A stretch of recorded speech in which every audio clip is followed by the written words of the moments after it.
Hello everyone, তো আজকে ভাইকে পড়াতে পড়াতে খুবই বোর লাগছিল, তো দেখি কিছু বানানো যাক।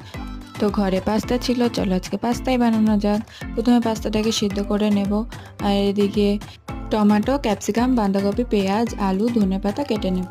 তারপর কড়াই গরম হয়ে গেলে তেল দিয়ে নিলাম। তবে তেলটাকে ভালো মতো নাড়াচাড়া করে নিয়ে এর মধ্যে এক এক করে পেঁয়াজ, আলু আর ক্যাপসিকাম দিয়ে ভালো মতো ভেজে নেব।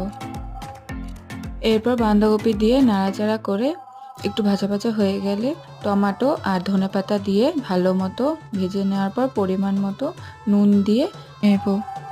তারপর সবজিটা ভাজা হয়ে গেলে পাস্তাগুলো দিয়ে ভালো মতো নাড়াচাড়া করে নিতে হবে। এরপর ম্যাগি মশলা দিয়ে ভালো মতো নাড়াচাড়া করে নিলে রেডি মিক্স ভেজ পাস্তা। তোমরা বাড়িতে ট্রাই করে দেখতে পারো। আর ভিডিওটি ভালো লাগলে অবশ্যই like, comment, share and subscribe করে দিও।